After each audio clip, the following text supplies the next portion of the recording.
Sesosok jenazah diduga penumpang kapal tewas di Selat Madura. Ahmad Dhani gratiskan lagunya tanpa royalti. Gubernur Jatim jahit merah putih bersama siswa.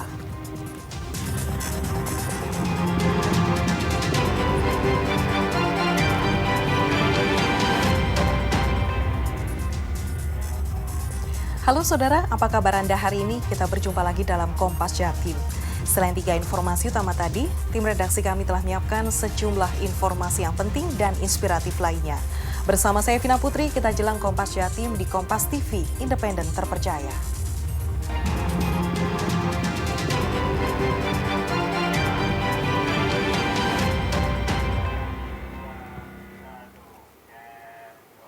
Berita pertama kita awali dari Bangkalan, Jawa Timur. Seorang pria yang diduga sebagai penumpang kapal ditemukan tewas di Selat Madura oleh penumpang kapal feri yang tengah berlayar dari Pelabuhan Kamal Bangkalan menuju Surabaya. Biasanya kalau orang jatuh itu tenggelam dulu Pak dia. Korban ditemukan salah satu penumpang kapal feri saat kapal berada di tengah laut. Kru kapal dan sejumlah penumpang berusaha mengevakuasi korban ke atas kapal. Namun korban ditemukan dalam kondisi sudah tewas. Menurut kapten kapal, korban diduga bukan penumpang feri karena tidak ditemukan identitas maupun tiket kapal pada korban. Korban langsung dibawa ke Rumah Sakit PHC Surabaya.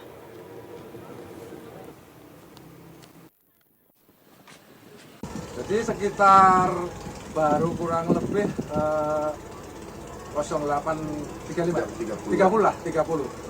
Kita proses mendekati korban, kita buka ramdor haluan, awal kapal haluan, kita evakuasi, dilihat posisi korban itu mayat itu sudah tengkurap. Tapi kita tidak bisa menerangkan bahwa itu sudah mayat atau belum. Tapi posisi sudah tengkurap. Naik ke kapal baru sudah posisi. Polres Jember, Jawa Timur gerebek rumah pengedar narkotika jenis sabu jaringan antar pulau. Selain barang bukti sabu siap jual, polisi menemukan sepucuk senjata api rakitan dengan 2 butir peluru. Inilah detik-detik tim Opsnal Satreskoba Polres Jember menggerebek rumah pengedar narkotika jenis sabu di Desa Manggisan, Kecamatan Tanggul, Jember, Jawa Timur. Saat penggeledahan, pelaku atas nama Mistar sempat mengelak jika sebagai pengedar dan mempunyai narkoba sabu. Namun saat digeledah, polisi menemukan sejumlah paketan narkotika jenis sabu siap jual seberat 9,10 gram, 1 buah neraca digital dan uang Rp200.000 sisa hasil penjualan. Polisi juga menemukan sepucuk senjata api jenis pistol rakitan menyerupai revolver dengan 2 buah peluru.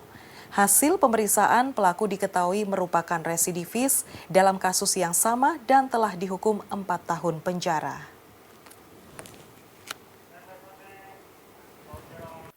Di dalam rumahnya saat kami lakukan penggeledahan ditemukan juga senpi rakitan menyerupai revolver kaliber 22 mm dengan amunisi sejumlah 2 butir. Dan kami juga berhasil menyita 1 timbangan dan 1 buah handphone serta uang hasil penjualan senilai Rp200.000. Kadang-kadang dapat 1 juta. Tiap hari ya? Ya, Kenapa kok kembali memilih jual sabu? karena kita kebutuhannya sehari-hari. Terus dapatnya sabu itu seperti apa? Hutang atau bagaimana? Hutang. Kalau sudah selesai, sabunya habis, baru kita dikasih. Pencurian sepeda motor di kawasan Lontar, Sambikerep, Surabaya berakhir tragis. Pelaku babak belur dihajar warga setelah aksinya terpergok.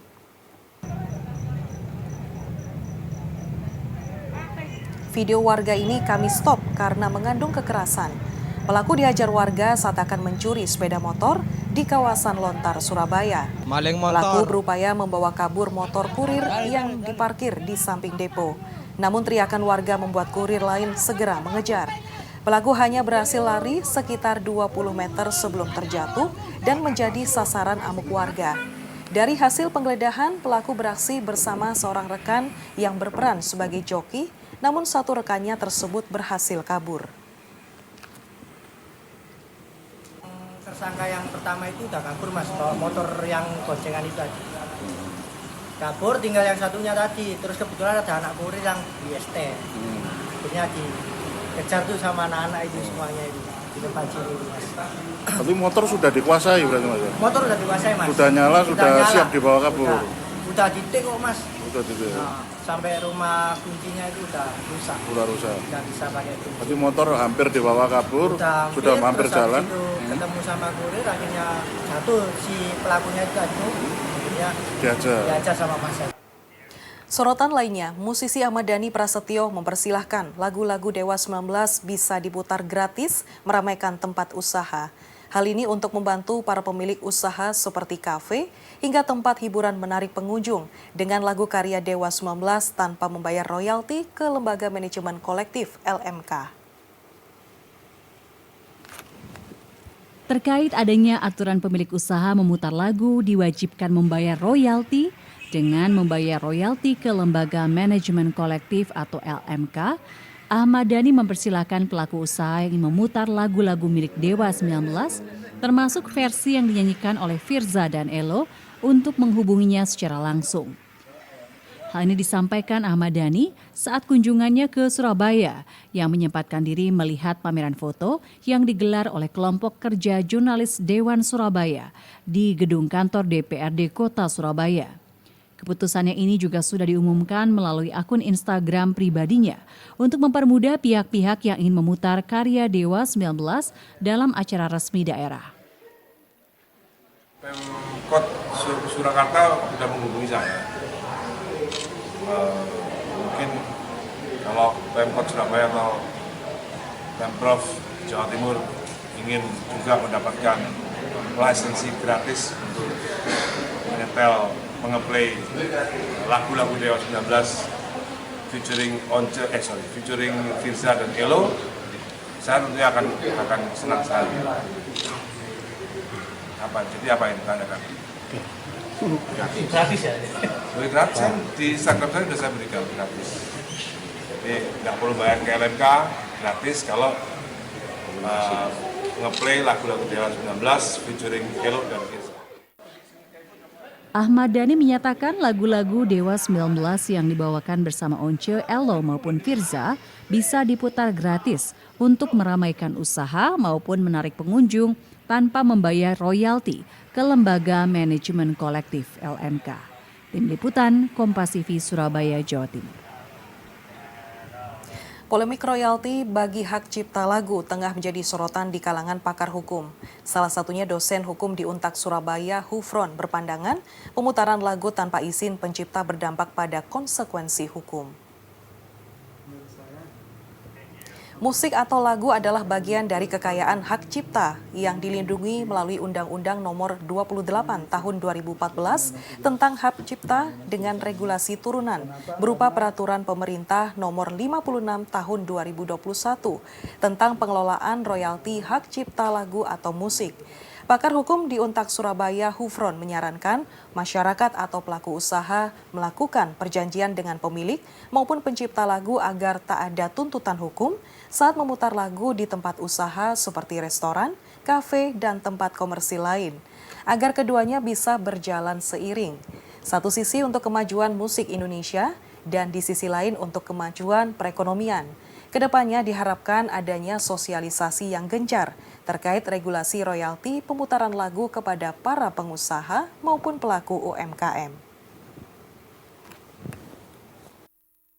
Ada dua mekanisme bisa saja pengguna atau pelaku usaha yang kemudian memutar lagu tadi itu mengadakan perjanjian lisensi dengan pemilik atau pemegang hak cipta di satu sisi. Tetapi bisa saja menurut undang-undang ini ada lembaga yang nirlaba posisinya di tengah yang disebut sebagai lembaga manajemen kolektif nasional gitu. Mereka disepakati besarannya terkait royalti yang harus dibayar kalau dia adalah memutar musik dalam konteks kegiatan komersial gitu. Memanfaatkan memutar lagu tanpa izin dari pemegang hak cipta itu pelanggaran pidana gitu. Pemerintah Provinsi Jawa Timur bersama Kodam 5 Brawijaya dan Polda Jatim mengeluarkan surat edaran bersama terkait pembatasan penggunaan sound system di lingkungan masyarakat. Polda Jawa Timur menyatakan dukungan penuh dan siap menindak tegas pelanggar aturan tersebut. Ada 4 poin penting terkait pemakaian sound system yang menjadi perhatian, yaitu pembatasan tingkat kebisingan, pembatasan dimensi kendaraan, pembatasan waktu tempat, dan rute kendaraan yang membawa sound system, serta pengaturan penggunaan sound system untuk kegiatan sosial di masyarakat. Beberapa kriteria pengaturan sound system diantaranya, sound system yang digunakan secara statis diberi toleransi mengeluarkan suara hingga 120 desibel. Sedangkan untuk sound system yang digunakan secara berpindah atau non-statis dibatasi maksimal hingga 85 desibel. Demikian juga kendaraan pembawa sound system juga wajib memenuhi uji kelayakan atau KIR serta tidak melebihi dimensi aslinya. Dalam hal ini ada kurang lebih 4 yang menjadi catatan atau 4 pedoman penting yang perlu disampaikan. Yang pertama yaitu terkait dengan pembatasan tingkat kebisingan. Ya. Yang kemudian ada juga pembatasan dimensi kendaraan, lalu ada juga pembatasan waktu, tempat, dan rute yang akan dilalui oleh kendaraan yang akan menggunakan sound system atau pengeras suara. Di samping itu juga penggunaan sound system untuk giat sosial masyarakat. Gubernur Jatim jahit bendera merah putih bersama siswa. Usai jeda informasinya tetap di Kompas Jatim.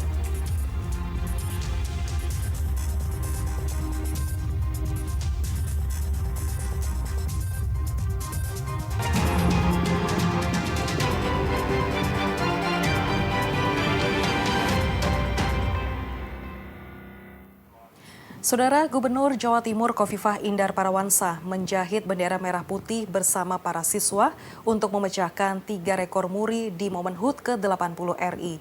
Bendera merah putih dengan panjang bentang 15.400 meter rencananya akan dibentangkan di Gedung Negara Gerahadi pada 17 Agustus mendatang. Siswa SMK sederajat di Jawa Timur ini serentak menjahit bendera merah putih di sekolah mereka. Proses jahit bendera yang digelar di SMK Negeri 8 Surabaya disaksikan langsung Gubernur Jawa Timur Khofifah Indar Parawansa. Khofifah juga turut serta menjahit langsung bendera merah putih bersama para siswa. Salah satu siswi bilang, ia bangga dan senang bisa ikut serta merayakan Hari Kemerdekaan RI dengan menjahit bendera merah putih untuk yang pertama kalinya. Kegiatan para siswa menjahit bendera sang merah putih ini adalah untuk menanamkan rasa nasionalisme kepada pelajar. Saat ini telah ada 7.200 pelajar yang menjahit bendera merah putih secara serentak se-Jawa Timur dari target 8.000 pelajar. Terasa senang banget, meskipun tadi ada kesulitan di beberapa bagian, jadi saya harus mengulang lagi dari awal. Ini pertama kalinya jahit ya? Iya benar, pertama kali jahit bendera merah putih. Ini sebelumnya udah bisa jahit atau belum? Bisa, alhamdulillah bisa sedikit. Saya bisa jahit rock, blues, sama ini cemen. Tapi untuk jahit bendera baru pertama ini ya? Iya, baru pertama kali ini saya jahit bendera. Kalau mereka pernah mendapatkan buku-buku sejarah yang menceritakan bahwa dulu bendera merah putih yang dikibarkan saat detik-detik proklamasi adalah dijahit oleh Ibu Fatmawati Soekarno. Mereka adalah Fatmawati baru, karena kita lihat yang menjahit di sini semuanya perempuan.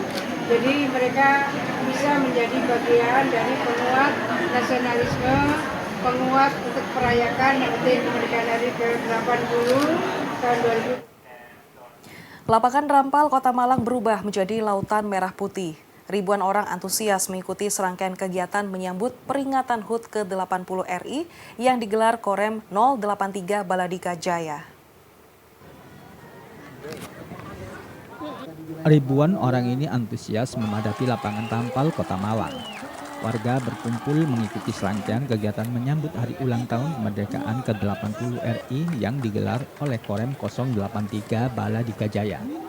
Diawali dengan jalan sehat, warga antusias memakai busana yang bernuansa merah putih. Tak hanya itu, beberapa peserta memakai kostum yang unik. Jalan sehat diikuti semua kalangan, mulai pelajar, warga sipil, hingga anggota TNI. Kegiatan kemudian dilanjutkan dengan senam bersama. Selanjutnya, lomba digelar dengan seru dan meriah yang diikuti oleh prajurit dan anggota Persib. Danrem 083 Baladika Jaya bilang seluruh kegiatan dirancang dengan semangat gotong royong agar warga dapat menikmati perayaan kemerdekaan dengan penuh kegembiraan. Gotong royong saya dengungkan. Karena memang untuk budaya gotong royong saat ini memang sudah mulai ada terkikis lah itu budaya tersebut, maka saya angkat kembali untuk mencapai tujuan tadi itu. Untuk tema tahun ini bersatu tadi itu salah satunya adalah gotong royong. Nah, itu. Kemudian kalau yang lain-lainnya ya untuk mencapai kita supaya bisa bersatu, tentunya kita perlu adanya suatu aktivitas atau kegiatan-kegiatan yang dilaksanakan secara sinergi. Momen perayaan Hari Kemerdekaan diharapkan mampu menjadi titik balik seluruh elemen masyarakat untuk bersatu, sekaligus menjadi momen kebersamaan antara TNI dan warga. Tim Liputan Kompas TV Malang, Jawa Timur. Hampir seluruh kalangan ikut memeriahkan momen kemerdekaan Republik Indonesia. Segenap karyawan Kompas TV Biro Jawa Timur juga menggelar ragam lomba khas 17-an. Lomba yang berlangsung meriah ini dalam rangka menyemarakan HUT ke-80 Republik Indonesia. Puluhan karyawan Kompas TV Biro Jawa Timur antusias mengikuti ragam lomba khas 17-an seperti lomba tiup gelas, lari karung, hingga minum susu gantung. Lomba yang berlangsung di halaman kantor Kompas TV Biro Jawa Timur, Jalan Duku Kupang, Surabaya ini, selain dalam rangka turut menyemarakkan peringatan HUT ke-80 RI, juga bertujuan untuk meningkatkan kekompakan dan kerjasama di lingkungan kerja. Sebagai bentuk syukur kita, Kompas TV Surabaya dalam memperingati 17 Agustus ini, ya, sebagai bentuk syukur kita buat perlombaan, beberapa lomba ini yang seru-seru. Tak hanya puji syukur kita juga panjatkan doa kepada pemerintahan kita, masyarakatnya agar bisa lebih sejahtera lagi, bisa lebih baik lagi ke depannya. Salah satu peserta lomba bilang lomba ini dapat memacu adrenalin dan semangat juang serta menjadi wadah yang unik dalam meluapkan ekspresi terutama di momen kemerdekaan.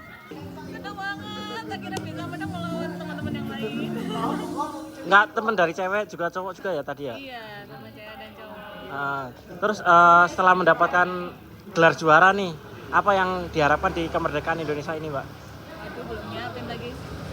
Ya semoga Indonesia semakin maju ya, dan masyarakatnya juga sejahtera. Untuk hadiahnya apa sih, Mbak? Tadi dapat alhamdulillah beras 5 kilo.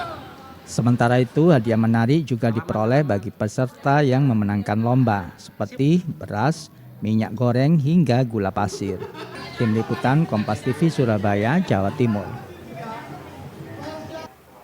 Jika Anda sedang berada di kota Surabaya, jangan lupa mampir ke salah satu resto hotel yang terletak di kawasan Jalan HR Muhammad.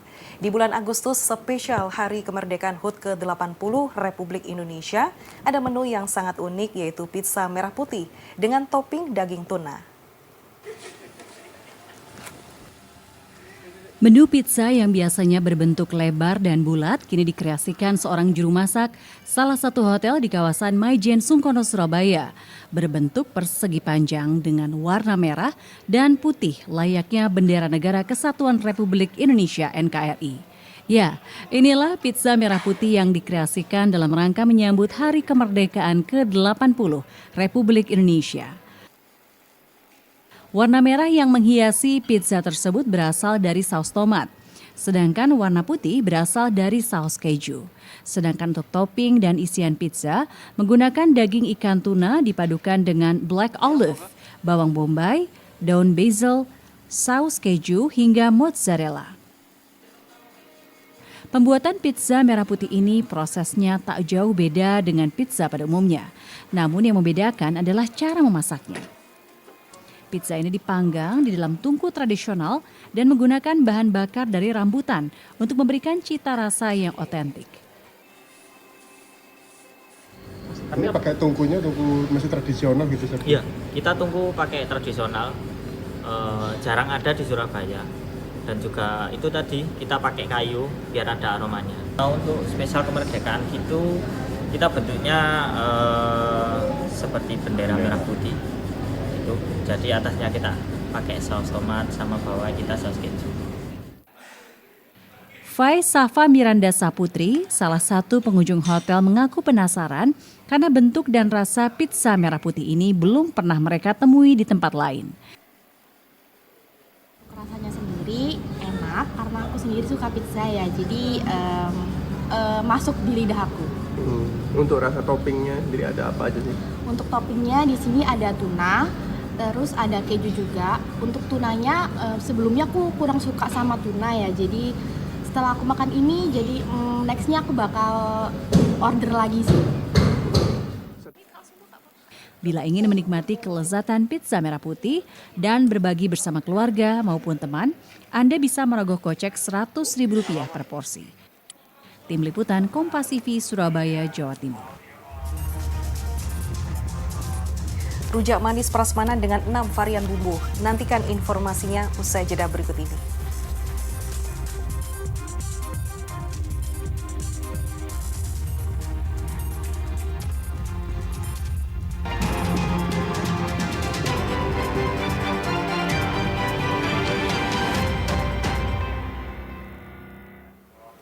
Saudara, seorang pedagang rujak manis di Jember menggunakan strategi penyajian prasmanan. Pembeli dibebaskan memilih jenis buah dan porsi sesuai selera. Pembeli juga dimanjakan dengan 6 varian rasa bumbu rujak. Dan informasi ini sekaligus menutup jumpa kita di Kompas Jatim hari ini. Jangan lupa saudara untuk menyaksikan live streaming kami di kompas.tv dan channel YouTube Kompas TV Jawa Timur. Kompas TV, independen terpercaya. Saya Vina Putri, sampai jumpa. Berbagai cara dilakukan pedagang untuk menarik minat pembeli. Seperti yang dilakukan pedagang rujak manis di Jalan Hayamuruk, Kecamatan Kaliwates, Kabupaten Jember, Jawa Timur. Ia menerapkan sistem prasmanan untuk menggait pelanggan. Pembeli dibebaskan memilih potongan buah dan menentukan porsi yang diinginkan. Ada beragam buah yang tersedia seperti mangga, nanas, timun, pepaya, anggur, kelengkeng, jambu air, dan belimbing. Semuanya disajikan dalam keadaan segar. Bumbu rujak manis juga tersedia dalam berbagai varian rasa, mulai bumbu petis Madura, petis tuna, gula merah kacang, gula merah asam manis, kuah pindang khas Bali, hingga bumbu Bangkok. Level pedas juga bisa disesuaikan. Untuk harga mengikuti berat timbangan yakni per 1 onsnya Rp6.000. Sering beli asinan di Mangga Ayu viral ini soalnya buahnya fresh, terus habis itu kita bebas pilih buahnya sendiri. Terus juga bumbunya di sini tuh macam-macam. Ada petis, ada bumbu kacang, terus ada asinan dan kuah pinggang, dan semuanya itu saya suka. Strategi prasmanan membuahkan hasil. Banyak pembeli datang dan jadi pelanggan. Untuk mempermudah para customer agar bisa memilih buahnya masing-masing sesuai dengan seleranya dan bisa menentukan porsi sesuai dengan selera masing-masing gitu ya. Dengan konsep prasmanan, kemudian untuk harganya kita ditimbang, jadi customer bisa menyesuaikan budgetnya. Jadi tidak ada patokan harga yang kita tetapkan di menu maupun di setiap porsinya. Dengan dibantu 9 karyawan, warung rujak manis ini dapat menghabiskan 100 kg buah dengan berbagai jenis setiap harinya. Omset yang didapat mencapai 4 hingga 5 juta rupiah per hari. Hernawan Mustika, Kompas TV Jember, Jawa Timur.